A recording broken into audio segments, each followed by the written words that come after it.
Kwang De-hoon ni jasusi wa siri wa kiwango cha juu asiye na huruma. Kwa kutumia bunduki ya sniper pekee, anaweza kumuua mlengwa kutoka umbali usiowezekana kufikirika.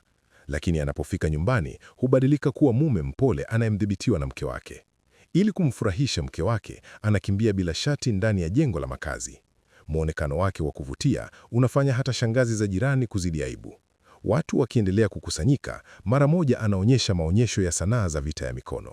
Baada ya hapo, anampungia mkono mke wake mzuri gorofani, akihakikisha kila mtu anajua mwanaume handsome kama yeye tayari ameoa. Katika miaka yao 10 ya ndoa, kila wakati kuna tukio muhimu la kifamilia, Do-hoon humficha kwa namna ya ajabu. Hata alikosa siku ya kuzaliwa ya kwanza ya binti yao Kwang Min-hyo. Siku hii, shirika linamchagulia kukamata madereva wa dawa za kulevya kadhaa. Anawaangamiza wote kwa urahisi, lakini wakiwa wenzake wanapofika kusafisha, anakumbuka ghafla. Ni mwaka wa 10 wa ndoa yao. Mara moja anapiga simu kwa binti yake na kujua kwamba mke wake tayari amekwenda safari ya pekee kwenda Thailand. Sasa anakasirika. Wenzake wanamshauri tu kushughulikia mwenyewe. Ili kulipia, Do-hoon anaenda uwanja wa ndege mapema kumpokea, lakini Ura anamwonyesha baridi. URA kisha anataka kuona bosi wa Do-hoon, lakini kila wakati Do-hoon anadai kwamba mkurugenzi O yupo safari ya kazi. Akiwa hasira, URA anamtolea gari nje. Do-hoon ananunua kuku wa kukaanga kumfurahisha mke wake, lakini Ura anampuuza kabisa. Jozi hiyo inabaki kwenye vita baridi asubuhi inayofuata, hadi binti yao haiwezi kustahimili mvutano tena na akisisitiza kwenda shule. Wakati huo, simu zao zote zinapokea arifa. Ura ameanza kipindi chake cha ovulation. Wote wawili wanahisi aibu mara moja. Hivyo basi, Do-hoon anaona hili kama fursa ya kurekebisha uhusiano wao na anamwambia mke wake asome ujumbe. Zamani, walifanya makubaliano. Kila wakati ni siku ya ovulation, wangejadili asili ya maisha ya binadamu, kisha kusherehekea kwa glasi ya divai nyekundu baadaye. Fikra hiyo inafanya moyo wa Ure kupiga kwa muda, lakini kuona tabasamu la kumfanyia mke mara moja linamkasirisha tena. Siku nzima, Do-hoon anamiminia ujumbe. Ni pale tu Ura anapomwona tangazo la kumbukumbu ya mama mke wake aliyekufa, karibu kama kumtia moyo amsamehe, ndipo anapopoa na kumpigia simu tena. Anamwambia kwamba leo ni kumbukumbu ya kifo cha mama yake na kumwomba arudi nyumbani mapema jioni na kununua chupa ya divai nyekundu. Do-hoon mara moja anafahamu kwamba mke wake amesamehe. Anaahidi kwa shauku kwamba hata akifa ataenda nyumbani usiku huo. Lakini sekunde inayofuata anapanda treni ya mwendo kasi, akibadilika tena kuwa jasusi mkali akielekea bustani la burudani. Anapogundua kwamba mlengwa yupo na binti mdogo, anafuta misheni bila idhini na kuondoka na silaha yake. Usiku huo, familia tayari imeandaa kila kitu kwa ajili ya ibada ya kumbukumbu, wakisubiri Do-hoon afike. Ura anampigia simu kwa wasiwasi, lakini hakuna anayejibu. Familia inadhani ametumwa kwenye safari nyingine ya kazi na mkurugenzi O. Wakati huo, Do-hoon yupo baa. Alama ya rangi ya midomo kando yake inaonyesha alikuwa na mwanamke. Wakati kila mtu karibu kulala, Do-hoon hatimaye anarudi nyumbani. Anabadilisha nguo kwa haraka na kusisika kwamba mkurugenzi O hajutiki kumtuma kwenye safari ya kazi siku muhimu. Ura amashiba na visingizio hivi. Wakati huo, simu ya Do-hoon inalia tena. Ni mkurugenzi. Baada ya muda wa kufikiri, Ura anaacha simu na kutuma ujumbe akimwambia mkurugenzi O aje. Sherehe ya kumbukumbu inaanza muda mfupi baadaye. Familia nzima inaanza kwa majonzi yao ya kila mwaka yaliyosambazwa. Kila mtu analia kwa nguvu kuliko mwenzake na kufanya hata dada mdogo aliyeolewa hivi karibuni ajisikie hawezi kuamua kama pia afai kulia. Ghafla, kengele ya mlango inalia. Ura anasema aliagiza viweto vya miguu ya ngoro. Ndugu yake mdogo anakimbia kufungua mlango, akagundua mwanamke mrembo amesimama nje. Yule ni bosi wa Do-hoon, mkurugenzi Oh Cheon. Kila mtu alidhani mkurugenzi O ni mwanamme, bila kutarajia kuwa yeye ni mrembo mtulivu na mtukufu. Akiwarejesha akili zake, Do-hoon anauliza kwa nini yupo hapa. Mkurugenzi O anajibu kwa utulivu, haukunipigia simu kwangu? Do anaonekana mkanganyiko kabisa. Wakati huo, ushalio halisi unafika. Mkurugenzi O mara moja anahisi kuna jambo lisilo sawa. Anatupa maua kando na kufunga mlango kwa nguvu. Mtu aliyetoa ni kweli ni muuaji. Wote wawili wanasafiana kwenye ukumbi. Ndani ya nyumba, familia inaanza kumhoji Do-hoon. Yuri anakiri kwamba alimwalika mkurugenzi O na anamwambia Do-hoon amruhusu aingie. Nje, mkurugenzi O anatupa muuaji kwenye lifti, anafunika kamera ya usalama kwa utulivu na kubadilika kuwa mungu wa mapigano ya lifti. Wakati Duhun anapashuka na kuripoti makao makuu kusafisha, mapigano ya tayari yamemalizika. Wakati milango ya lifti inafunguka, Duhun anauliza kwa nini alimsogeza muuaji hapa. Mkurugenzi O anasema atawajibika na kushughulikia. Juu, baba anakasirika wakati hawarudi na anatupa mguu wa ngoro chini akimwambia Duhun arudi nyumbani. Mkurugenzi O pia anajiandaa kupanda juu, akipuuzia jitihada yoyote ya kumzuia. Anaendelea kushughulikia mke wa mbinu za Duhun. Baada ya kupanda juu, anamkaribisha kila mtu kwa upole, akionyesha uti wake wa kijani ya chai kwa heshima. Hata analeta zawadi, nguo mpya kwa wake. Ura anashangilia kwa aibu, ndipo kila mtu anapoanza kuelewa kinachoendelea. Familia inaanza kumkosoa Duhun kwa kuondoka siku muhimu, hata kukosa upasuaji wa baba yake.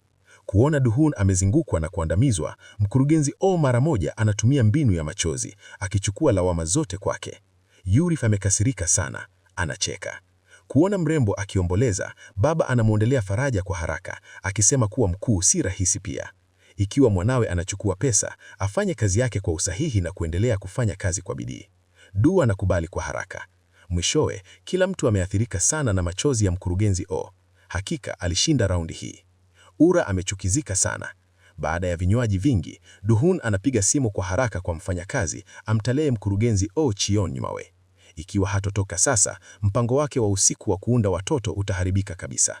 Wakati jozi inakaribia kuwa karibu, binti yao Minio ghafla anaingia.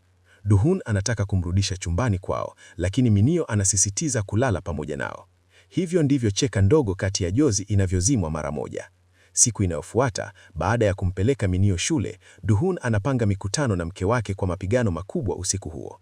Lakini Ura tayari hana hamu, akisema hataki ukaribu uwe kama kazi au jukumu la kukamilisha. Duhun, however, hajali. Anaonyesha tamaa zake kama mbwa aliyempenzi, ingawa maneno yake yameelezewa kwa shairi. Lakini je, wazazi wengine hawakuweza kuelewa? Hata anafanya onyesho la umma la kupiga makofi kwa upendo, akiliacha URA hayabu kiasi kwamba anaweza tu kukubali kwa kunyenyua kichwa. Ni pale tu Duhan anaenda kazini akiwa amefurahia kabisa. Anaweka mpangilio mapema kwa ndugu yake mdogo kumpokea Minio kutoka shule na kumfanya abaki. Night anawasili haraka. Duhan anakimbia kwenye kafeteria ya URA na kugundua bado anafanya kazi. Bila kusema neno, anamsaidia kufunga na kumpeleka nyumbani. Hivyo anapomchukua URA ndani kwa shauku, anakwama. Kila mtu kwenye familia yupo. Inagundulika kuna ukosefu wa maji katika jengo la baba yake ndani ya jengo la makazi. Ndugu mdogo anasema TV imevunjika na wanahitaji kulala pamoja kufuatilia timu ya taifa ya Korea. Minio pia anasisitiza familia yote lala pamoja sakafuni usiku huo.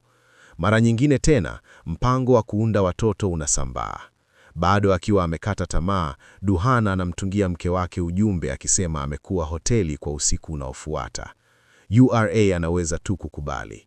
Siku inayofuata, Duhan anapokea misheni mpya kutoka shirika. Anafika koti ya tenisi inayotembelewa mara kwa mara na mlengwa na anaanza kuchagua eneo sahihi la sniper. Hatimaye anapata hoteli ya mbali na kwa urahisi anapanga hoteli hiyo iwe mahali atakapokutana na mke wake usiku huo. Akitumia binoculars, anamuona mlengwa. Anaweka shimo dogo kwenye kioo, akakusanya silaha yake ya thamani, kuinua bunduki, kulenga na kupiga kengele kwa mwendo mmoja, akikamilisha mauaji kwa urahisi. Wakati huo huo, URA anaondoka kazini mapema na kuelekea hoteli waliokubaliana. Ghafla anamuona mkurugenzi O kwenye lobi. Mbegu ya shaka mara moja inajitokeza. Anataka kusonga mbele na kuuliza ufafanuzi, lakini ni kuchelewa kidogo na anangojea kuona mkurugenzi O akiingia lifti. Wakati huo Duhan amesambaza maua ya waridi ndani ya chumba. Wakati kengele ya mlango inalia, anakimbia kufungua mlango, akagundua mkurugenzi O yupo pale. Kuona mavazi yake ya kuvutia, mkurugenzi O anauliza kama anakutana na mke wake. Duhan anajibu kwamba hana muda mwingi. Shirika limetoa misheni ya dharura. Mlengwa ataondoka nchi ndani ya siku 3 na Duhan lazima amuue haraka iwezekanavyo. Taarifa inaonyesha mwanaume huyo anahusiana na usafirishaji haramu wa binadamu, hasa kuwahusu watoto wadogo. Wakati huo, URA anafika mlango wa chumba. Badala ya kupiga mlango, anafungua kimya kwa kadi ya ufunguzi. Ndani anasikia wawili wakijadiliana kwa nguvu. Kila kitu kinavunjika. Duhan haraka anajaribu kueleza, akimwambia asielewe vibaya.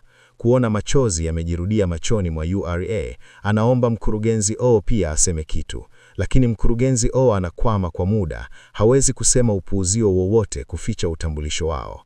Ghafla URA anazungumza kwanza, akimwalika mkurugenzi O kushuka kwa kinywaji. Kwenye meza, hausemi kitu. Wanawake wawili wanaendelea kunywa tena na tena, hadi mkurugenzi O kweli ashindwe kunywa na anauliza ni lini hii itamalizwa. Anaeleza kwamba yeye na Duhan ni wenzake tu. Akizuia hisia zake, URA anakamata glasi yake na kusonga mbele. Mkurugenzi O anataka kulipizaji lakini anajizuia. URA anakunywa kinywaji kingine, kisha hatimaye aseme kilicho mzito moyoni mwake. Anaamua kumpa Duhan kwa mkurugenzi, lakini hairuhusiwi kuchukua familia pamoja naye. Mkurugenzi Ian Ryan anapata maneno yake ya kuchekesha na anaamua kumcheza kidogo. Anasema kwa makusudi kwamba Duhan kweli ni wa kuvutia. URA anaelewa vibaya, akidhani anamaanisha wa aina hiyo ya kuvutia, lakini mkurugenzi O anaongeza kwa utulivu kwamba Duhan si aina yake. Kiwango cha juu, angemkopa tu kama ingehitajika. Kifundulio kinashtua. URA hatimaye anakasirika na anaanza kupiga kelele kwake. Mkurugenzi O anacheka sana na mwishoni anaeleza ukweli kuhusu miaka mingi ya ushirikiano na Duhan. Baada ya ufafanuzi wake dhariti, kutoelewana kati ya wanawake wawili hatimaye kunasuluhishwa. Wakati huo ndani ya chumba cha hoteli, Duhan amesubiri kwa muda mrefu kiasi kwamba anakaribia kupoteza akili. Anampigia simu mke wake, lakini hakuna anayejibu. Kisha anapiga simu kwa mkurugenzi O kumhamisha kinachotokea. Mkurugenzi O anamshauri kwa utulivu, akimwambia aenzi URA, mke kama yeye hapatikani kwa urahisi. Maneno hayo yanashuhudiwa na URA anaporudi kutoka bafuni. Anakaa kimya karibu na mkurugenzi O, anakunja kichwa na hatimaye analala. Siku inayofuata wakati wa misheni, Duhan anapokea simu kutoka kwa mke wake. Kwa mashangazo yake, anazungumza kwa sauti laini yenye ishara inayoonyesha kwamba anataka aje nyumbani mapema usiku huo kunywa divani nyekundu. Duhan mara moja anaelewa anamaanisha nini. Mara baada ya kuacha simu, mlengwa anaonekana kwenye mgahawa akiwa na watoto kadhaa. Duhan anamfuata wote hadi kanisa. Inagundulika mlengwa ni kasisi. Duhan anakodisha chumba hoteli karibu, anatoa silaha yake, akaikusanya kwa uangalifu na kulenga kanisa kutoka dirishani. Mara anapokuwa karibu kupiga kengele, msichana mdogo ghafla anaonekana. Duhan mara moja anasimamisha operation. Hataki msichana aone sutu la blood hilo. Baada ya msichana kuondoka, anarudia kulenga, lakini simu yake inalia. Mkurugenzi O ana maarifa kwamba mpango umebadilika. Bila chaguo, Duhan anafunga na kuondoka. Si muda mrefu baada ya hapo, kasisi anatoa kanisa. Mwanaume mgeni anakaribia, anainua bunduki na kupiga risasi moja. Kasisi anauliwa papote. Wengine, Duhan anakimbia kuangalia utendaji wa binti yake Minio. Hapo, anakutana na rafiki mgeni ambaye hajawahi kumuona kwa miaka na kumualika nyumbani kama mgeni. Moja, mkurugenzi O anapiga simu akisema amepata picha ya mauaji aliyemuua mlengwa. Duhan anapoiona, anashangaa. Ni rafiki yake wa zamani. Hawezi kuamini kwamba mtu amemjua kwa miaka mingi, kweli ni mauaji. Kwanza, Duhan haifichii utambulisho wa rafiki yake. Siku inayofuata, mkurugenzi O anamaliza kuchimba taarifa za mauaji na kupanga timu ya ziada kumkamata. Wakati huo, mauaji yupo kwenye bustani akiomba. Anapoketi, anaona simu inayoingia kutoka kwa Duhan. Anajibu, lakini kabla hajaweza kusema neno, risasi inapita nyingoni mwake. Kutoka juu ya bengo refu, mwanamke sniper anapunguza bunduki yake. Na mwanamke huyo ni mke wa Duhan, Kong URA. Ukitazama uso, anaonekana mama mnyenyekevu na mtiifu. Kwa ukweli ni mauaji yasiyo rahama. Risasi maalumu inaisha maisha ya rafiki yake Duhan. Baadaye, Ura anaenda dukani kununua viungo vya chakula cha jioni, akirudi bila matatizo kwenye nafasi yake kama mama wa nyumbani. Inagundulika kwamba John awali alipotembelea nyumbani kwao, aliwapa taa maalum ya meza. Wakati taa inawashwa, mstari wa maandiko unaonekana, ukileta kumbukumbu za Ura za kipindi giza cha utotoni mwake. Kwa bahati, baadaye anaona nembo kwenye mwili wa Jay, alama inayomilikiwa na shirika la wapiganaji. Macho ya Ure mara moja yanageuka baridi. Anaamua kuangamiza yeyote anayeitishia familia yake. Mkurugenzi O anaenda kuangalia mwili wa Jay. Shimo la risasi shingoni linamshangaza. Hii ni kazi ya silaha ya muuaji wa kiwango cha chao. Do-hyun anauliza nani aliyeua rafiki yake, lakini mkurugenzi O anakataa kusema na anamwagiza asihusike. Kutazama jeraha la kifo, instinct za Do-hyun zinamwambia muuaji ni mtaalamu kweli. Anawasiliana na idara ya uchunguzi kuomba faili kamili ya Jay, lakini siku inayofuata anapata taarifa ya mtu mwingine badala yake. Akizunguka, Do-hyun anaenda makao makuu kuuliza, akisema alifuata amri tu. Anajua ndani kabisa kwamba mkurugenzi O yuko nyuma ya yote haya, lakini kama jasusi wa kitaalam, anachagua kuzingatia kukamilisha misheni yake kwanza. Baada ya siku kadhaa za ufuatiliaji, anagundua kuwa wakili mlengwa anachukua basi kila siku na daima anashuka kituo cha mwisho. Do-hyun anaanza kutafuta eneo sahihi la sniper na kumpigia simu Ura, akimwambia atafanya kazi hadi usiku na kwamba anapaswa kula chakula bila yeye. Bahati mbaya, Ura bado ana mambo madogo ya kusafisha upande wake. Wakati huo, mkurugenzi O na Ryan anafika hotelini ambapo John alikaa awali. Ripoti za ujasusi zinasema kuwa muuaji kutoka shirika la Warrior daima hubeba simu ya ziada, lakini haijalishi wangapi wanatafuta, simu hiyo haionekani. Mkurugenzi O anaagiza timu yake kuleta video za ufuatiliaji kurudi kwa ukaguzi. Wakati wanarudia video, mtu wa kutiliwa shaka anaonekana. Inagundulika, Ura alikuwa amewasili hatua moja mbele na kuchukua simu. Mkurugenzi O pia anagundua kuwa sanduku la usalama limefanyiwa mabadiliko. Mara moja anagundua hili lazima ni la Do-hyun na anampigia Ura akisema angependa kuja kwa kikombe cha chai. Wakati huo, Do-hyun anakusanya bunduki yake ya sniper kwenye eneo la hila, akisubiri wakili mlengwa aonekane.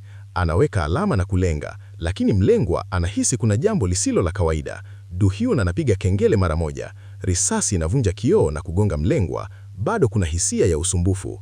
Anaenda karibu ili kuthibitisha mauaji na kugundua mambo si rahisi. Wote wawili wanashughulika kwa nguvu, wakiwa hawazingatii kanuni yoyote. Wakili anatoa kisu na kumkata Do-hyun tumbo, kisha anatumia machafuko kukimbia. Wakati huo huo, mkurugenzi O anafika mlango wa mbele wa Ura. Wakati Ura anakaribia kufungua mlango, simu ya Jay ghafla inalia. Bila kujua hatari, Mio anajibu na mpigia simu anamuita moja kwa moja Ura. Wakati hakuna anayefungua mlango, mkurugenzi O anashukiwa. Wakati huo, anapokea habari kwamba misheni ya Do-hyun imefeli na anakimbilia eneo lake moja kwa moja. Nyumbani, Ura haraka anazimia taa zote, anafunga parazia, anapanga visu nyumbani na kujiandaa kwa mapambano yanayoweza kutokea.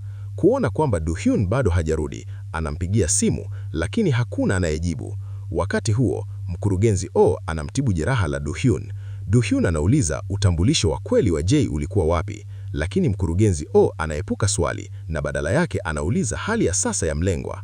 Anaposikia mlengwa anaitwa wakili, uso wake unabadilika kidogo. Do-hyun mara moja anahisi kwamba anaficha kitu. Arifa ya dharura inawasili kwa mkurugenzi. Kabla ya kuondoka, anamwonya Do-hyun asihusike na mambo yanayohusiana na wakili au tattoo. Siku inayofuata, Do-hyun anavamia makazi ya wakili kwa siri. Bila yeye kujua, wakili tayari yupo kivuli. Wakati Do-hyun anarudi kwenye parking ya chini ya jengo la makazi na kutoka kwenye gari, bunduki inashinikizwa kwenye kichwa chake. Wakili anamlazimisha kurudi kwenye gari na kuhitaji kujua salama iko wapi. Do anaona salama lazima iweke kitu muhimu sana. Anafanya mazungumzo kuingiza kikwazo, kisha piga haraka na kumshinda. Kwenye mlango wa kutoka, familia ya Do-hyun inawasubiri ili waweze kusherehekea siku ya kuzaliwa ya baba yake. Ghafla, anawaacha kamili na kuondoka, wakiwa wamesimama pale kwa mashangao. Do-hyun anamfunga wakili na kumhoji. Baada ya raundi ya kuhoji kwa ukali, wakili hatimaye anafichua neno la siri la salama. Ndani, Do-hyun anapata orodha ya mauaji na kwa mashangao yake, mteja nyuma ya mauaji ni mkurugenzi O mwenyewe. Baada ya kushinikizwa zaidi, wakili anakiri kwamba mtu aliyeua na mkurugenzi O awali ni mtu anayeitwa Xiaoma. Do-hyun anakabili mkurugenzi O, jaribu kupata majibu kutoka kwake, lakini yeye bado ni makini sana. Anaenda tena kwa wakili ili kugundua kwamba mnaume tayari amekufa kimya. Kile ambacho Do-hyun hajijui ni kwamba mkurugenzi O aliamuru mauaji. Wakati anafungua nguo za wakili, hapati tattoo yoyote. Bila chaguo, Do-hyun anakimbia kuhudhuria sherehe ya siku ya kuzaliwa ya baba yake. Familia inasherehekea kwa muda na chakula na vinywaji. Kisha anawarudi nyumbani. Chini ya safu, Do-hyun anapodua kwamba aliiweka simu yake kwenye gari na anarudi kwenye parking kuichukua. Wakati huo, Ura anamleta Minyo upstairs. Kwenye mlango, anakutana na mgeni asiyetarajiwa.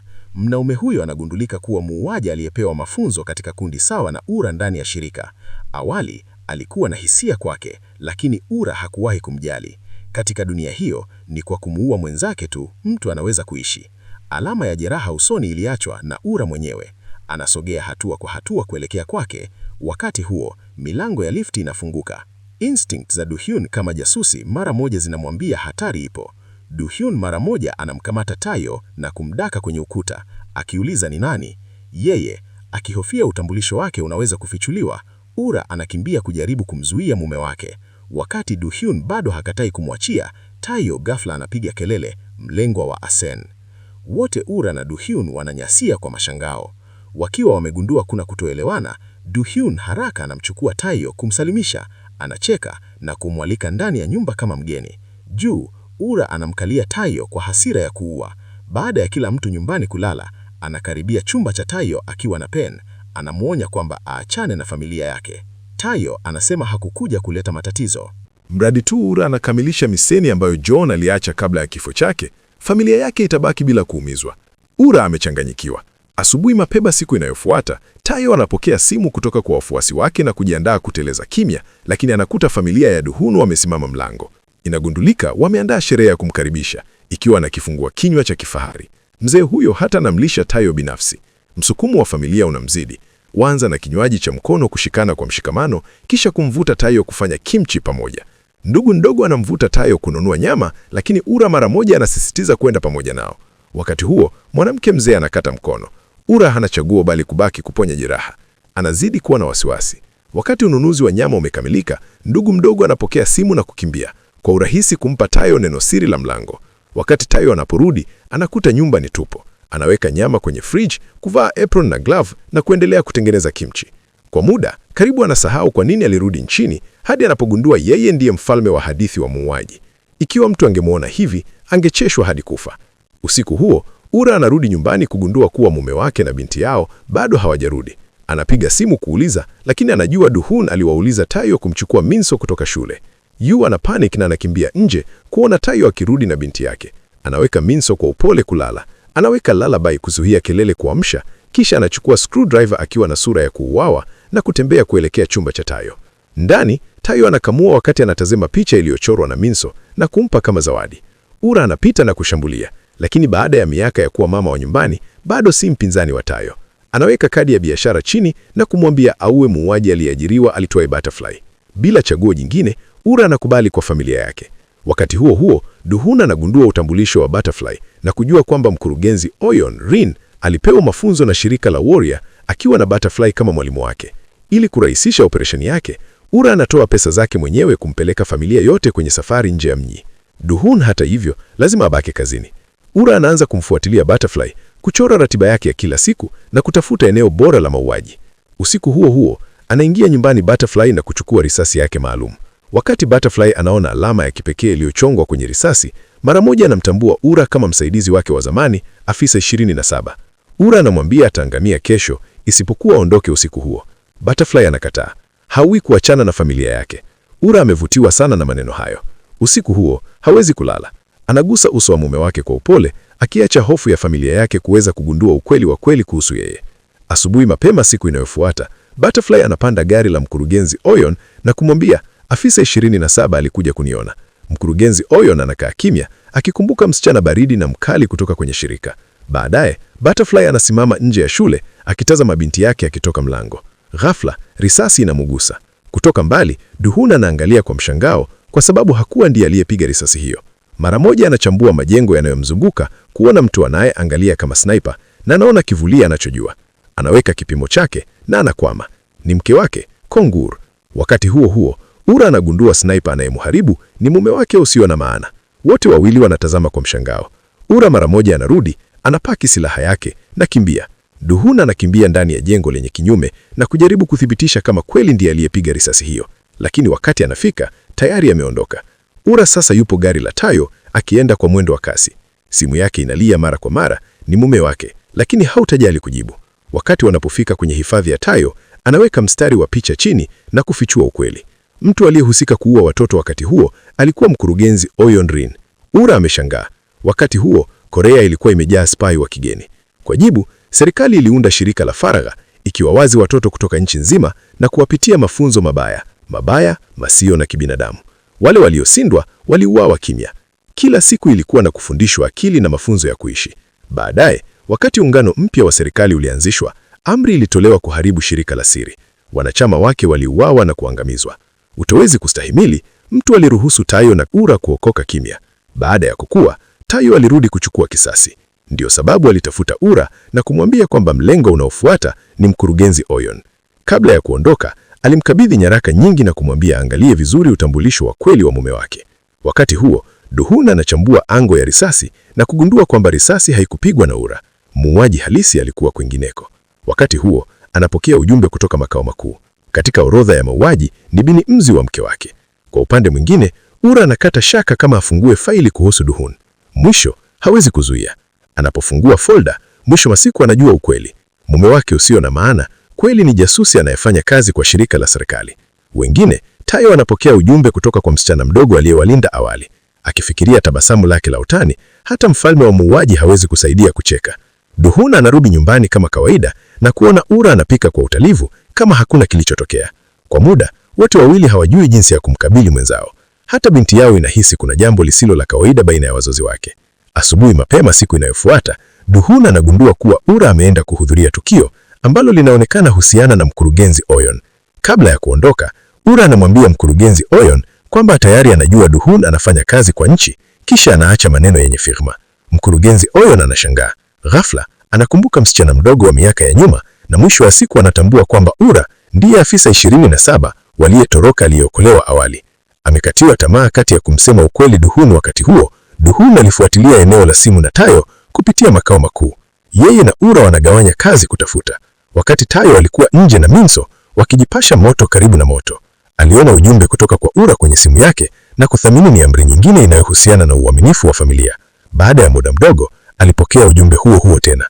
Ndipo tu alipoelewa kwamba Ura alikosea, dhania Tayo alimuua watozi waliolea. Kwa hakika, wakati Tayo alirudi wakati huo, tayari walikuwa wamekufa. Tayo pia aliona kivuli kipita pembeni, lakini hakufuata. Kwa moyo wake, hakutaka Ura afikiwe na shirika. Minso kisha alisema anataka kuku wa kukaanga. Tayo alimwambia abaki pale na asiruke huku yeye akienda kununua chakula. Wakati huo, Ura aliona jumba lenye taa. Aliingia ndani na kupata begi la shule la binti yake. Akitazama kupitia dirisha, alimwona Minso bustanini. Ura alikimbia mbele na kumkumatia kwa nguvu. Minso alidhani mjomba wake amemleta mama yake na kwa furaha alisema alikuwa na wakati mzuri kucheza leo. Ura mara moja alimpigia Duhun na kumwambia amepata binti yao. Si muda mrefu baada ya hapo, Tayo alirudi akiwa na sanduku limejaa chakula, lakini akagundua kwamba Minso alikoseka. Tayo alifuata mwelekeo na hivi si mbali akamwona Kong Ur na Minso kwa mbali, akiangalia sanduku zima la chakula ambacho hakuwahi kumpa Minso. Ghafla, Kwan Duhun anatokea na kumpiga shabaha kali, akimwambia asikaribie familia yake tena. Tayo anamzuia na kwa utalivu kumuuliza, "Je, familia yako inajumuisha namba 2722?"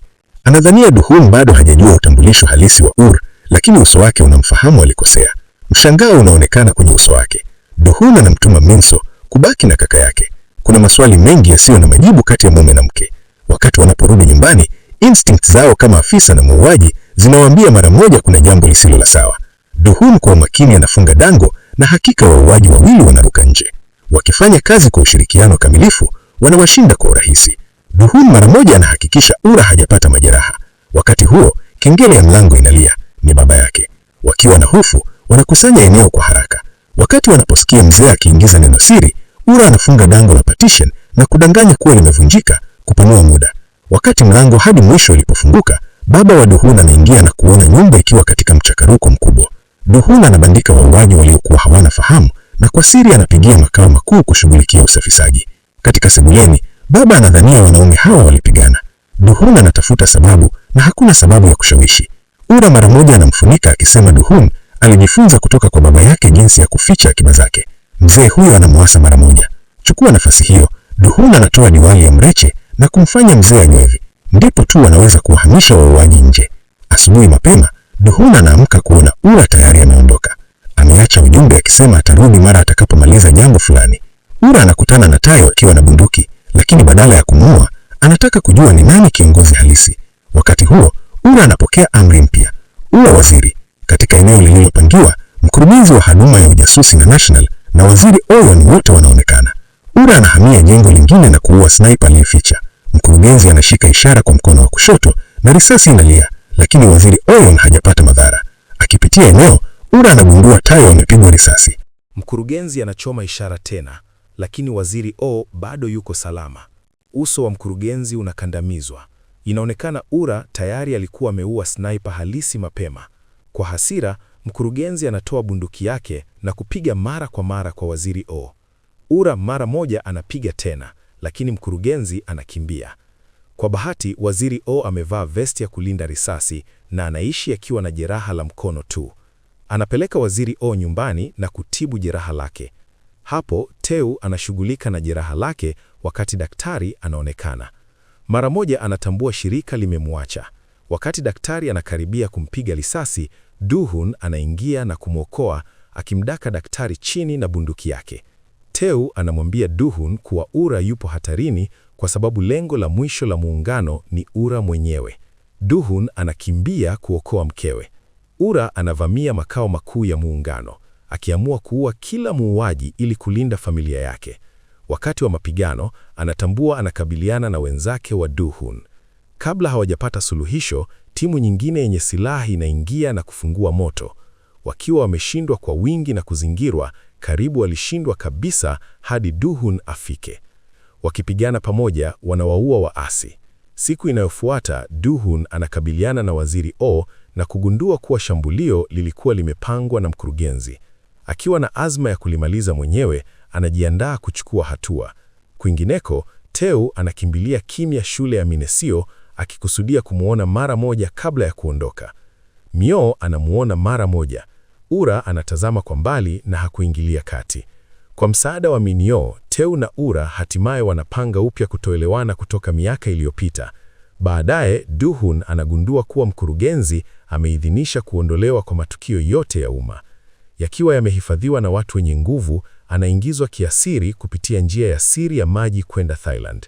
Duhun anamzuia bandarini, lakini anakutana na mmoja tu wa watu wake ambaye anamshitua na picha za familia yake. Akiwa amekatazwa, Duhun anaachilia. Baada ya kila kitu kumalizika, Duhun anaacha kazi na kujitolea kwa familia yake. Yeye na Ura wanafungua kafe pamoja. Wanarejea Thailand kumheshimu wazazi wa kulelewa wa Ura. Hapo usiku, wanakaa kwenye mgahawa walipoanza kukutana, wakikumbuka kwa utulivu uzuri wa mapenzi yao ya kwanza. Na huo ndio unakuwa mwisho wa movie yetu. Subscribe kwa movie nyingine nyingi kama hizi.